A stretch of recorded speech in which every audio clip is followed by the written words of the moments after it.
नमस्कार, RN news देख रहे हैं आप। मैं हूं आपके साथ पल्लवी सिंह। उत्तर प्रदेश बुलेटिन की शुरुआत करेंगे अहम खबरों के साथ। खबर एरवा कटरा से है, जहां ग्राम समायन से खबर सामने आई, जहां एक वृद्ध महिला रामवती अपने बेटे महावीर को ढूंढने के लिए दर दर भटक रही है। आपको बता दें कि महावीर अपनी मां से कहकर गया था कि वो बिथुना जा रहा है एटीएम से पैसे निकालने के लिए, लेकिन शाम तक जब उनका बेटा घर वापस नहीं आया तो मां को चिंता होने लगी। इस बीच आपको बता दें कि बिथुना कोतवाली पहुंची मां ने लिखित तौर पर एक शिकायत दर्ज कराई है और आपको बता दें कि इसमें तहरीर दी गई और कहा कि 26 तारीख से लेकर उनका बेटा गायब है। बिथुना कहकर गया था, लेकिन शाम तक वो वापस नहीं लौटा और इसी के बाद मां ने मिलकर परिजनों के साथ काफी ढूंढने का प्रयास किया, लेकिन बेटा नहीं मिल सका है। फिर जनसेवा केंद्र बिथुना पर जाकर देखा गया कि सीसीटीवी फोटोज में के जरिए उनका बेटा जनसेवा केंद्र पर बैठा हुआ दिखा है। उसका मोबाइल स्विच ऑफ हो रहा है और बताया जा रहा है कि पीड़ित रामवती का कहना है कि वो लोग काफी बार बिथुना कोतवाली गए, लेकिन वहां कोई सुनवाई नहीं की गई।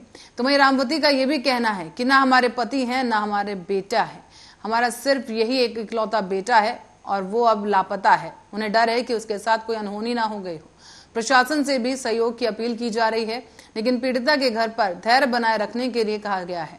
बता दें आपको, पूर्व प्रधान लालू शाक्य के अलावा बड़ी संख्या में लोग पीड़िता के घर पहुंच रहे हैं और पीड़िता का इस वक्त बुरा हाल है। एटीएम से काढ़े अपने वहाँ दोस्त था, तो एक संग पड़न वाले उसके या वो खड़ी जनसेवा के वहीं से निकाले। लिखने मिला और कोई आगे कार्रवाई नहीं बढ़ाए रहे। कितने दिन हुए, कब गायब हुआ? तो संडे किस तारीख को? 26। तो आपने दोबारा जाकर प्रयास किया? हाँ। उसके कोई सीसीटीवी कैमरा में कुछ देखा आपने अभी तक? तो वहाँ कहाँ बैठा? वहाँ से जब निकले थोड़ी दूर पर कैमरा में वहाँ तक एटीएम से। और उदयपुर में कन्हैया लाल की दिन दहाड़े हत्या को लेकर आगरा में भी बवाल देखने को मिला है। यहाँ हिंदूवादियों में भारी आक्रोश है और आगरा में हिंदूवादी संगठनों ने जिलाधिकारी को ज्ञापन देकर आरोपियों को फांसी की मांग की है। आक्रोशित हिंदूवादियों ने राजस्थान सरकार की बर्खास्तगी की भी मांग उठाई। आपको बता दें कि आगरा में अखिल भारत हिंदू महासभा ने बड़ा ऐलान किया है, जिसमें योगी और मोदी के सर काटने का बयान देने वालों के जो सर काटेगा उसे अखिल भारत हिंदू महासभा 2 लाख रुपए का इनाम देगी। इस तरह की बयानबाजी इस वक्त सामने आ रही है और आपको ताजा तस्वीरें दिखा दें यहाँ पर कि जमकर बवाल किया जा रहा है, नारेबाजी हो रही है और लगातार इन तमाम अपराधियों को फांसी देने की मांग की जा रही है। जिस तरीके से राजस्थान कांग्रेस सरकार में उदयपुर के अंदर एक कन्हैया साहू की नशंस इस्लामिक आतंकवाद से प्रेरित होकर मात्र नुपुर शर्मा के बयान का समर्थन करना जिस तरीके से भारी पड़ा है, उससे ऐसा लगता है इस्लामिक जो आदर्श कुरान और मदरसे जिस तरीके पूरे देश में चल रहे मदरसे आतंकवाद का अड्डा है। यह बात देश की बड़ी इंटेलिजेंस भी कह चुकी है कि अड्डों और मदरसों में इनको तैयार किया जाता है और माननीय प्रधानमंत्री का सिर कलम करना और नुपुर शर्मा के सिर कलम करने की बात कई जिन लोगों ने कही है। हिंदू महासभा निश्चित तौर पर 2 लाख रुपए का नगद इनाम उस व्यक्ति को देगा जो ये 2 व्यक्ति के सिर काटकर हम लोगों के पास लाएंगे और हिंदू महासभा के राष्ट्रीय कोषाध्यक्ष के खाते से ये 2 लाख रुपए सीधे सीधे उस व्यक्ति को दिए जाएंगे। कौन है वो 2 लोग? वो 2 लोग जो भी हैं हम लोगों को नहीं मालूम है। वीडियो में हम लोगों ने देखा गया है, वीडियो में दिखाया गया है और 12 बजे आज हम लोग हवन करेंगे महतात्मा की शांति के लिए पचकुइयां पर और एक शोक सभा का भी आयोजन हम लोग करने वाले हैं। तो हमारा मात्र कहना यह है कि योगी जी की और प्रधानमंत्री मोदी जी नुपुर शर्मा की और साथ में जो हिंदूवादी कार्य कर रहे हैं इनकी सुरक्षा को तगड़ी कराई जाए। और इस बीच उदयपुर में हुई हत्या के विरोध में बजरंग दल ने भी अचल पर पुतला फूंका है। पुलिस और कार्यकर्ताओं में इस दौरान झड़प भी हुई और दर्जन भर कार्यकर्ताओं को पुलिस ने हिरासत में लिया है। दरअसल पूरा मामला है थाना गांधी पार्क क्षेत्र के अंतर्गत अचल ताल वहां का, जहां पर विश्व हिंदू परिषद के कार्यालय का यह मामला है। यहाँ बीते दिन राजस्थान के उदयपुर में दिन दहाड़े हुई हत्या को लेकर हिंदूवादी कार्यकर्ताओं में आक्रोश देखा जा रहा है। इसी आक्रोश को लेकर आज विश्व हिंदू परिषद के कार्यकर्ताओं ने अचल ताल पर प्रदर्शन जोरदार किया और इस दौरान आतंकवाद का पुतला फूंका है। इस पुतला फूंकने और धारा 144 के उल्लंघन के चलते पुलिस ने बजरंग दल के करीब दर्जन भर कार्यकर्ताओं को हिरासत में लिया। आपको यह भी बता दें कि बीते दिन ही राजस्थान के उदयपुर में दिन दहाड़े एक युवक की हत्या कर दी गई थी। इसी युवक को लेकर देश भर के हिंदूवादी कार्यकर्ताओं में अब आक्रोश देखने को मिल रहा है। उदयपुर में हुई इस हत्या को लेकर आज विश्व हिंदू परिषद के सैकड़ों कार्यकर्ता एक साथ इकट्ठे हुए और अचल तार पर प्रदर्शन करते हुए पुतला फूंका गया है। यहाँ पर कुछ लोग इकट्ठा हुए थे। ये राजस्थान में एक घटित घटना के बारे में अपना विरोध प्रदर्शन करने के लिए इकट्ठा हुए थे। इनको बताया गया कि यहाँ पे धारा 144 मौजूद है और किसी प्रकार का इकट्ठे होने की अनुमति नहीं है। इसके बावजूद भी ये लोग इकट्ठे हुए, इसलिए इनको यहाँ से हटाया गया है। सर, पुतला कितने लोगों को हिरासत में लिया गया? हिरासत में अभी किसी को नहीं लिया गया है। यहाँ से फिलहाल लोगों को यहाँ से हटाया गया है। अभी आगे अग्रिम कार्रवाई बाद में जब सर, इन लोगों द्वारा पुतला भी दहन किया गया है। अभी पुतले की पुष्टि नहीं हुई है। अभी आपको बताया जाएगा पुतला हुआ या नहीं हुआ इसके बारे में। अभी यहाँ पे इकट्ठा हुए थे इनको। और एटा में प्रशासन की बड़ी कार्रवाई सामने आई है, जिसके चलते प्रशासन और पुलिस ने सपा नेता रामेश्वर सिंह यादव और उनके भाई जोगेंद्र सिंह यादव की संपत्ति को कुर्क कर लिया है। तहसीलदार सीपी सिंह ने पुलिस बल के साथ दोनों के स्थानों पर कार्रवाई की और मंडी समिति के पास सपा नेता के फार्म हाउस के पीछे और ट्रांसपोर्ट नगर में 1 करोड़ 22 लाख की संपत्ति की कुर्की की गई है। एक जगह की कीमत 91 लाख बताई गई और दूसरी जगह की कीमत 31 लाख रुपए बताई गई है। इस कार्रवाई के दौरान तहसीलदार सदर CP Singh, CO city Kalu Singh और कोतवाली नगर प्रभारी समेत पुलिस बल भी मौजूद रहा है। थाना कोतवाली नगर की ट्रांसपोर्ट नगर और मंडी समिति के पास से फार्म हाउस के पीछे की संपत्ति को कुर्क कर लिया गया है।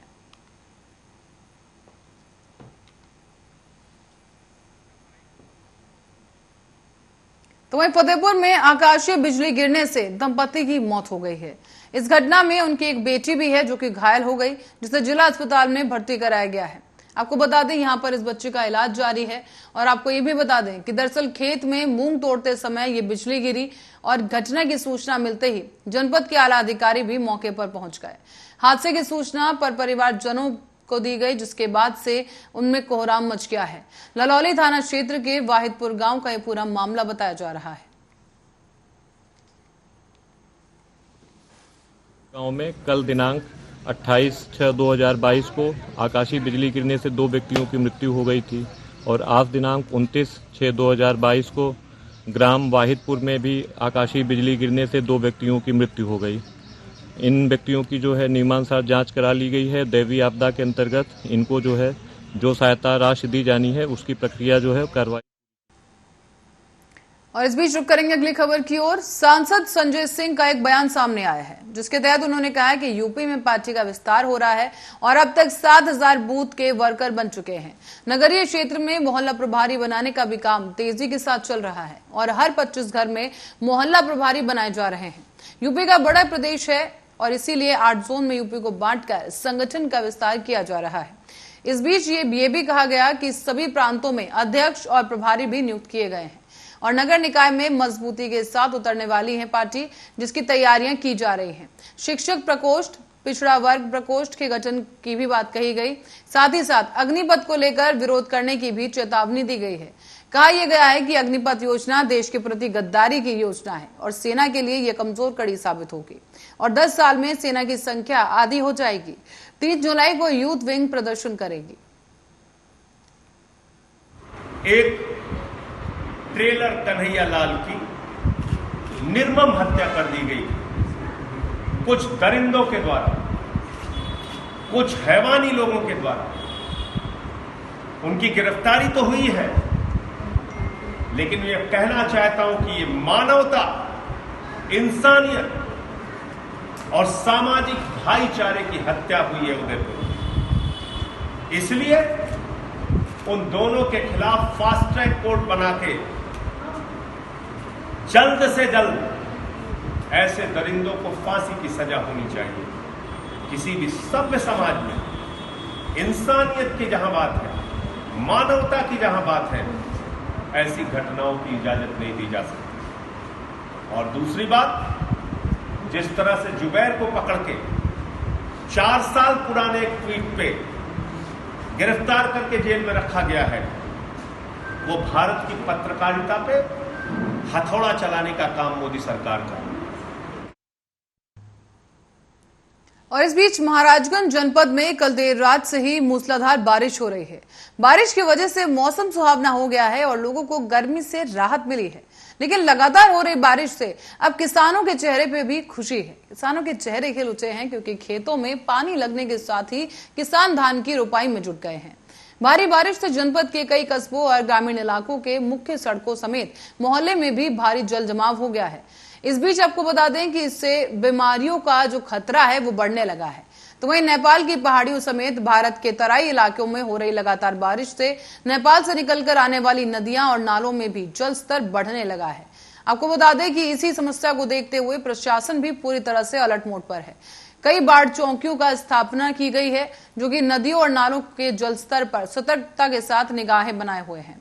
तो वहीं मानसून में हो रही देरी की वजह से मायूस किसानों के चेहरे फिलहाल खुश हैं क्योंकि लगातार हो रही बारिश से खेती में उन्हें सहायता मिली है। साथ ही आपको बता दें कि खेतों में पानी लग गया है और किसान धान की रोपाई में जुट चुके हैं।